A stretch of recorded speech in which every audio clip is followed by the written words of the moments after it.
안녕하세요 여러분. 2024년 서머캠프 특강 평면 조형 강좌를 맡게 된 홍우진입니다. 반갑습니다. 올해 처음으로 동덕에서 미술 교과를 맡게 됐는데 1학년 소수반에만 들어가기 때문에 저를 모르는 학생이 더 많을 수도 있을 것 같아요. 저도 동덕여고를 졸업했답니다. 제 세부 전공은 동양화인데 제가 나온 대학교는 미술학과가 통합되어 있어서 다양한 매체의 회화를 공부했고요. 여하튼 더운 여름날 함께 재미나고 유익한 시간 보내봐요. 자, 그럼 이 영상은 실기 수업 전에 드리는 오리엔테이션 영상이에요. 이 영상을 먼저 보시고 저랑 대면으로 실기를 할 텐데요. 일단 이 강좌는 다른 거랑 다르게 조금 더 클래식하죠. 회화 작품을 만든다는 점에서 다른 강좌는 기술을 함께 배우고 그 다음에 작품을 만들지만 저희는 처음부터 바로 작품에 들어갈 거예요. 물론 재료를 다루는 부분은 개인적으로 피드백을 드릴 거고요. 그래서 저와 처음으로 만나기 전에 여러분들이 먼저 작품 구상을 해오셔야 돼요. 이 이야기는 뒤에서 한 번 더 하기로 하고요. 일단 이 영상의 목차는 수업 일정, 이론, 작품 제작 순서로 이야기를 하겠습니다. 먼저 수업 스케줄을 보면 저희는 공식적으로는 8월 1, 2, 3, 5, 6, 7 총 6일 동안 수업을 하게 돼 있습니다. 일주일이라는 시간 내에 한 작품을 완성하는 게 목표고요. 입시 그림이 아니기 때문에 개개인마다 작업 진행 속도가 천차만별일 것 같아요. 학교에서 제공한 일정표에는 첫째 날에 플립 영상으로 대체되고 마지막 날에 개별 첨삭이라고 적혀 있었을 거예요. 그렇지만 저희는 첫째 날 목요일부터 대면 수업으로 만날 거고요. 매일 개별 첨삭으로 진행할 예정입니다. 여러분들의 사정에 따라 정해진 시간 외에도 유동적으로 진행이 될 수도 있어요. 추후에도 지도가 필요하다면 며칠 더 진행할 수도 있고요. 이 부분은 차차 저와 스케줄을 맞추어 정하도록 하겠습니다. 그래도 간략하게 작업 일정을 말해보자면 첫날에 스케치를 진행하고 늦어도 둘째 날까지 완성해서 3일 동안 채색을 진행하고요. 이제 마지막 날에 마무리를 짓는 방향으로 생각하시면 될 것 같아요. 다음은 사실 이 오리엔테이션 영상을 만들려고 할 때 좀 고민을 했는데요. 아무래도 평면 조형, 그러니까 미술의 가장 근간이 되는 회화를 얘기할 때 미술사에 대한 얘기를 안 할 수가 없겠더라고요. 벌써부터 막 지겨워지지 마시고요. 저는 대학교 처음 들어갔을 때 이제 비로소 미술사에 대한 공부를 진지하게 했는데 그 점이 아쉬웠어요. 배워야 될 게 너무 많았어요. 친한 친구들이나 다른 학과 사람들을 보면 예고 나온 친구들이 엄청 많았는데 출발점이 아예 다르더라고요. 그 친구들은 고등학교에서부터 미술사를 배워서 오거든요. 같은 걸 배워도 습득하는 게 다른 거죠. 물론 여러분 모두가 서양화나 동양화, 조소 같은 순수 미술을 지망하진 않겠지만요. 이야기가 조금 샜는데 다시 본론으로 돌아와서 그럼 미술사를 왜 배워야 할까요? 사실 배워야 할 이유는 많죠. 하물며 미술을 전공하지 않는 사람들도 세계와 문화를 이해하고자 또는 교양을 쌓고자 배우는데 그렇지만 전공자들이 배우는 이유는 단순히 교양을 쌓기 위해서가 아니겠죠? 한마디로 말해서 미술은 인지예술이기 때문이에요. 미술사는 정말 방대하죠? 그리고 미술의 발전은 당시의 사회적, 문화적, 정치적 변화와 그 흐름을 함께 하고요. 동시에 하나의 사조는 바로 직전의 사조를 전복시키기도 합니다. 그러니까 우리가 미술을 감상하고 비평할 때 단순히 어떤 취향의 결과물로서 이야기하지 않잖아요. 음악이나 영화는 시간을 필요로 해요. 근데 회화는 어떠한 타임라인이 존재하지 않는 상황에서 눈에 보이는 이미지들을 통해 추리하고 아니면 시대적 상황을 분석하는 과정을 거치게 됩니다. 위대한 예술가가 위대한 이유는 그런 방대한 미술사 속에서 어떠한 새로움을 만들어냈기 때문이고요. 그럼 또 어떠한 면에서 새로움이었는지 공부를 해야 되고요. 물론 다른 예술 분야도 역사가 방대하겠죠. 그렇지만 시각 예술에 비해서 대중화가 잘 되어 있고 어떤 추리의 과정보다는 온전한 감각에 더 치중되어 있어요. 이러한 점에서 미술은 항상 이면의 것들을 파악해야 되기 때문에 다른 예술들에 비해 가장 인지를 필요로 하는 예술인 거예요. 그렇기 때문에 전공자로서 미술을 하겠다고 하면 미술사에 대한 공부가 당연히 바탕이 되어야 하겠죠. 아마추어 미술가들과는 여기서 구분이 되는 겁니다. 다음 화면은 제가 간단하게 정리해본 미술사의 연대기인데요.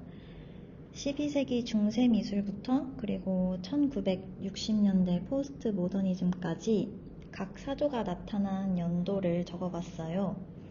적혀진 연도를 정확하게 다 외울 필요는 당연히 없고요. 그치만 하나 중요한 것이 있다면 이 사조가 왜 나왔는가가 되겠습니다. 저는 오늘은 19세기 이후의 미술, 모던 아트에 대해서 얘기를 잠깐 하려고 합니다. 너무 지루해 하시지 말고 가볍고 재밌게 보셨으면 좋겠어요. 우선 모던이라는 말은 많이 들어보셨죠? 현대적이다, 세련되다 라는 느낌을 주는 단어인데요. 여러분, 국립현대미술관을 MMCA라고 부르잖아요. 이게 뮤지엄 오브 모던 앤 컨템포러리 아트의 약자인데 미술에서 현대미술 하면 보통 모던 아트 또는 컨템포러리 아트라고 지칭을 하거든요. 그럼 모던과 컨템포러리의 차이는 무엇일까요? 사실 두 개는 미묘하게 다른데 우선 컨템포러리는 동시대라는 뜻을 갖고 있습니다. 단순하게 얘기하자면 동시대라는 것은 지금 이 순간의 미술인데요. 우리는 지금 2024년을 살고 있잖아요. 그럼 컨템포러리 아트는 2024년 전후의 미술이 되는 겁니다. 그러니까 지금 미술을 모던 아트라고 부르면 안 되고 또 지금 이 시점에 19세기 미술을 컨템포러리 아트라고 부르지도 않는 거죠. 예를 들어 우리가 1950년대에 살고 있는 사람이라고 하면 1950년대에 행해지고 있는 미술이 컨템포러리 아트가 되는 거고 반면에 30년이 흐르고 여러분이 40대가 되면 그 시기에 행해지고 있는 미술이 컨템포러리 아트가 되는 거죠. 컨템포러리 아트는 그러니까 어떤 특정한 시기를 지칭하는 게 아니고 그 시대를 살고 있다면 항상 존재하는 것이에요. 이해가 되실까요? 반면 모던 아트는 현대 미술이자 근대 미술을 뜻합니다. 연구자나 이론자마다 모던 아트의 시작점을 조금씩 다르게 정의 내리기도 하는데요. 일반적으로는 인상주의 때부터의 미술을 말하지만 그보다 더 전인 낭만주의나 신고전주의 때부터 모던 아트가 시작됐다고도 합니다. 분명한 것은 모던 아트 이전까지의 미술은 종교, 신화, 궁정 등 어떤 권력의 정형성을 띤 역사화에 가까웠다는 점인데요. 때문에 미술의 양식은 성당 같은 건축물과도 그 흐름을 같이 했었죠. 그림이 성당이나 궁정 안에 그려졌기 때문에 교훈적인 이야기들을 전달하는 게 목적이었고 또 환영에 가까운 사실적으로 그렸다는 특징이 있습니다. 그러나 신고전주의 시기인 19세기 때부터 프랑스 대혁명, 산업혁명 등 잇따른 혁명과 쿠데타가 일어났는데 이 혁명의 불씨는 권력자인 왕족과 귀족을 중심으로 하는 체제를 무너뜨리게 됩니다. 그래서 시민계층이 대두되고 또 산업혁명은 도시화를 이끌고 비약적인 생산의 시대를 이뤄내게 됩니다. 다시 말해 자본주의, 자유주의, 시민사회로의 본격적인 행보가 시작된 시기라고 할 수 있습니다. 이러한 시대상을 어떻게 받아들이고 또 이걸 그림으로 표현하는가에 따라 19세기 이후의 미술 사조들을 구분할 수 있게 되는데요.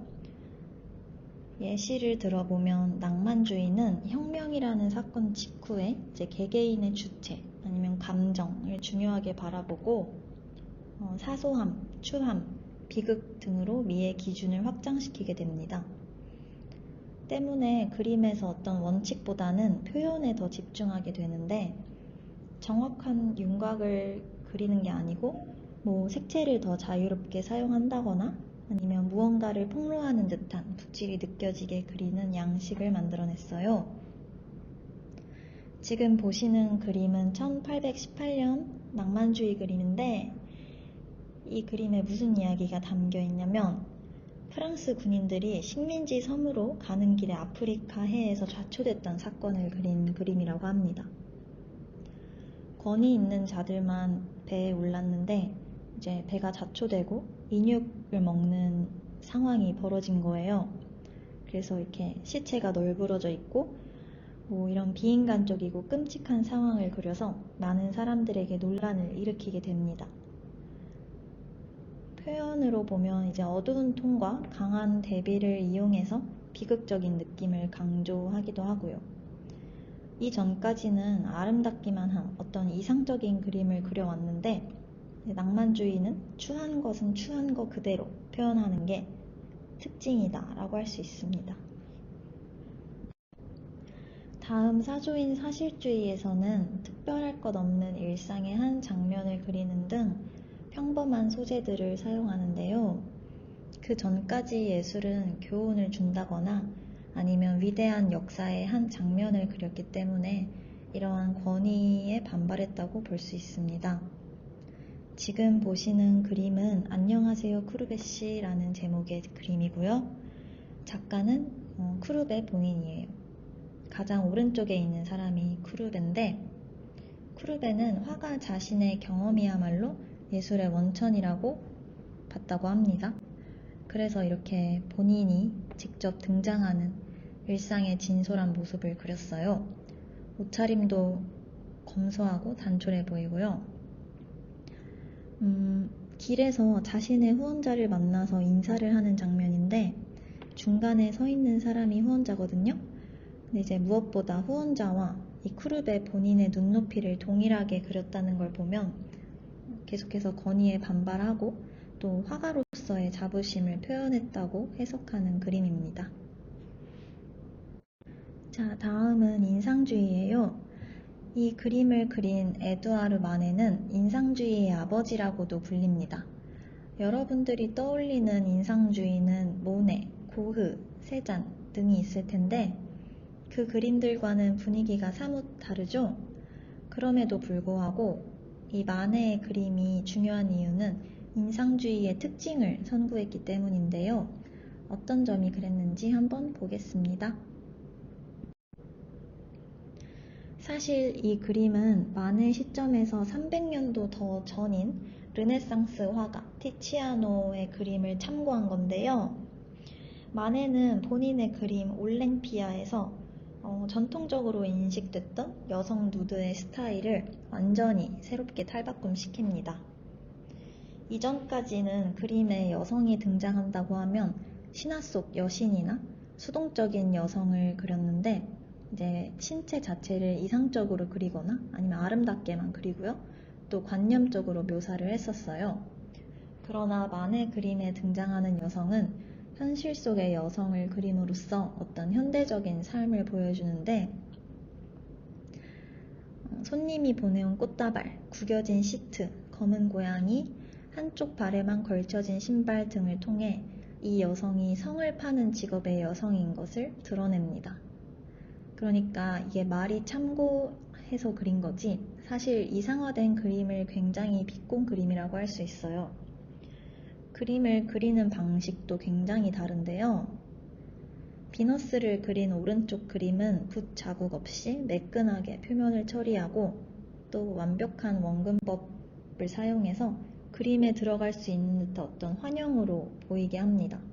근데 마네는 그에 비해 대상에 윤곽선을 부여한다거나 거친 분놀림으로 이렇게 평면적인 화면을 만들었어요.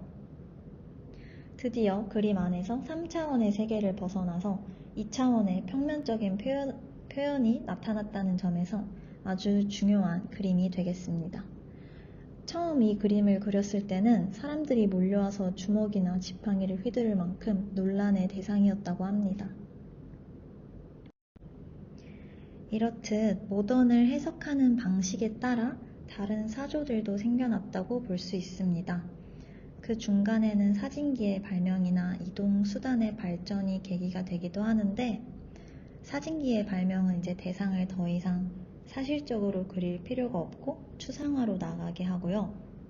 이동 수단의 발전은 그동안 경험해보지 못했던 타 지역, 타 문화 등 어떤 식민지의 비문명을 관찰하게 해줘서 이국적인 그림을 그리게 하고요. 등등 다양한 관점으로 사조가 나타나게 됩니다. 쭉 흘러가다가 1960년대에는 이제 포스트 모더니즘이 등장을 하고요. 미술사 얘기는 여기서 마치려고 하는데요. 제가 얘기한 것처럼 왜 나타났는가에 집중해서 보시면 더 재밌게 공부할 수 있을 것 같습니다. 이제 실전과 관련된 이야기를 좀 해보려고 합니다. 회화 재료와 창작 과정 순서로 이야기를 할게요. 재료는 크게 건식 재료 그리고 습식 재료로 나눌 수 있는데요. 건식 재료는 말 그대로 건조한 재료, 물을 필요로 하지 않는 재료를 뜻합니다. 연필을 포함해서 목탄, 콩패, 펜, 색연필, 파스텔, 오일 파스텔 등이 있겠습니다. 습식 재료는 반대로 물을 필요로 하는 재료인데요. 우리가 많이 사용하는 수채화, 포스터가 있고, 그리고 과슈, 아크릴, 유화 등이 있습니다. 과슈와 아크릴은 둘 다 물에 타서 쓰는 재료인데, 과슈는 수채화랑 정말 비슷해요. 근데 이제 불투명한 느낌이 더 강하고 발색이 아주 좋다는 장점이 있습니다. 중첩도 그만큼 잘 되고요. 그래서 실제 작품을 할 때는 수채화보다는 과슈를 더 많이 사용해요. 아크릴도 작품에 많이 사용되는 재료인데 아무래도 과슈보다는 맑은 느낌은 없습니다. 그리고 빠르게 마른다는 장점이 있어서 밀도가 높은 작업을 할 때는 좋지만 그만큼 물감이 빨리 굳어버리고 블렌딩을 하기에는 어려워요. 물론 마르는 시간을 늦춰주는 보조제가 있긴 한데 유화만큼의 부드러움과 지속 시간에는 한계가 있습니다. 마지막으로 유화는 물이 아닌 기름을 사용하는 재료인데요. 기름에도 종류에 따라 특징들이 달라요. 예를 들어 노란빛을 내는 기름이 있다거나 아니면 물감을 더 빠르게 마르게 하는 기름이 있다거나 합니다. 그럼에도 마르는데 시간이 굉장히 오래 걸리기 때문에 계속해서 수정도 가능하고 그리고 색들을 자연스럽게 혹은 본인이 원하는 방식으로 블렌딩할 수 있다는 장점이 있습니다. 재료 설명은 이 정도로 하고 이제 어떤 방식으로 작품이 제작되는지 보겠습니다. 사실 회화 작가들의 경우 작품을 창작할 때 무조건적으로 정해진 순서가 있는 건 아닌데요. 그렇지만 일반적으로 그림을 통해 드러내고자 한 주제를 먼저 설정을 합니다. 때에 따라 매체 실험 자체가 주제가 되면 사용하는 기법이 먼저 정해질 수도 있어요. 그렇지만 우리는 일반적인 방법에 따라 주제를 먼저 정하도록 하겠습니다. 주제를 정하면 두 번째는 이제 소재를 정하는 건데요. 주제를 잘 표현하기 위해서 어떤 이미지들을 사용할 것인가 하는 건데 이건 사물, 공간, 상황 아니면 추상적 이미지 모두 포함될 수 있겠죠? 우리 눈에 보여지거나 의식 속에 존재하는 이미지들을 사용하는 겁니다. 이건 꼭 한 개만 골라야 하는 건 아니고요. 하나를 변형할 수도 있지만 여러 가지를 조합할 수도 있고요. 따라서 소재로 사용할 이미지들을 많이 구해보세요. 추상적인 이미지는 최대한 배제할게요. 사실 10명 정도 되는 인원을 통일해서 인물화, 정물화, 풍경화를 시킬까도 했는데 각자 다른 이미지들을 만들어내는 게 더 재밌을 것 같아서 이거는 제한을 두지 않겠습니다. 다만 정해진 시간 내에 완성을 해야 되기 때문에 시간을 고려해서 소재를 정하셔야 됩니다. 세 번째는 주제와 소재가 정해졌으면 이제 그걸 가지고 아이디어 스케치를 해보는 건데요. 많은 작가들이 한 번에 캔버스 위에 작업을 시작하지는 않습니다. 드로잉북이 따로 있으시다면 똑같은 소재로도 여러 화면을 구성해 보시고요. 이렇게 아이디어 스케치를 하면서 그림에 사용될 재료와 기법도 결정해 보세요. 예를 들면 유화 물감을 사용하고 사실적인 묘사를 통해 초현실적인 분위기로 주제를 표현하겠다 정도가 되겠습니다. 그 다음으로 꼭 거쳐야 할 과정은 레퍼런스를 찾는 과정입니다. 이 과정은 주제를 정할 때나 아니면 소재를 정할 때, 재료를 정할 때 언제든지 계속 고민하시고 찾아보셔야 하는 부분인데요. 예를 들면 같은 주제를 이야기하는 작가의 작품을 찾거나 아니면 주제는 달라도 같은 소재를 그리는 작품을 찾거나 혹은 참고할 만한 표현 기법으로 그린 작품을 찾아두는 겁니다. 계속해서 레퍼런스를 보고 그림에 적용하도록 해보세요. 예를 들면 아까 유화 물감을 사용하고 사실적인 묘사를 통해 초현실적인 분위기로 주제를 표현하겠다 에서 사과가 등장한다면 사과를 사실적으로 묘사한 그림을 찾아볼 수도 있고 아니면 초현실주의에 해당하는 작가들의 그림을 찾아볼 수도 있는 거죠. 이 모든 레퍼런스 사진들은 패드에 저장을 하거나 프린트를 따로 해둬서 언제든 꺼내서 볼 수 있게 해주세요. 자, 이 과정까지가 저와 대면으로 만나기 전에 해두셔야 될 부분인데요. 몇 가지 스케치들을 추려서 저와 비대면의 연락으로 이렇게 주제와 함께 보내주세요. 그러면 피드백을 같이 드리면서 작업으로 어떻게 확장시킬지 이야기 나눠보겠습니다. 또한 제가 레퍼런스 이미지들을 미리 추천을 해드릴 수도 있고요. 재료를 생각해 오지만 저와 이야기 나누면서 재료가 바뀔 수도 있고요. 여하튼 저희의 공식적인 첫 만남에서 작품 제작을 바로 시작할 준비를 해오시는 겁니다. 학교에서는 기본적으로 캔버스 30호와 아크릴 물감을 제공해 드릴 거예요. 캔버스 크기는 30호로 동일하게 다 할 건데 재료 같은 경우는 작품을 구성하는 중에 개개인마다 달라질 수도 있겠죠. 그 부분은 본인이 직접 구매해서 준비해 오셔야 됩니다. 재료를 꼭 한 가지만 사용하지 않아도 되고요. 아크릴 위에 오일 파스텔을 쓸 수도 있고 아니면 아크릴과 유화를 섞어서 사용할 수도 있고요. 작품의 특성에 따라 자유롭게 정하셔서 구매해 오시면 됩니다. 그리고 아크릴 물감을 제공하지만 붓은 드리지 않습니다. 개인별로 붓을 구매해 오셔야 됩니다. 아크릴 붓을 구매할 때는 수채화 붓과 다른데요. 수채화 붓은 물을 많이 머금고 있게 만들어져서 보통은 끝이 뾰족하고요. 아크릴 붓은 물감을 더 잘 묻게 하기 위해서 평평하게 되어 있습니다. 또 아크릴 물감 성질 자체가 점도가 워낙 세가지고 수채화 붓보다 더 탄력이 있고 빳빳합니다. 혼동 없이 사오셔야 붓이 망가지지 않고 오래 사용하실 수 있을 거예요. 자, 이 정도로 오늘 오리엔테이션은 마치려고 합니다. 이 영상을 시청한 이후에 제가 단톡방을 개설할 건데 앞서 말씀드린 것들을 바탕으로 작품 구상을 해보시고 아이디어 스케치를 해보시고 또 주제를 저와 이렇게 공유하면서 이야기 나눠볼게요. 첫 수업일인 8월 1일에 한 번에 여러분 모두한테 피드백을 드릴 수 없을 것 같아서 이렇게 진행하려고 하니까 양해 부탁드리고요. 참여 잘 해주시고요. 추후 일정 공지는 단톡방에서 진행하도록 하겠습니다.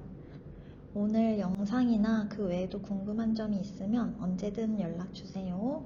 그럼 짧지 않은 영상 시청해주셔서 감사합니다.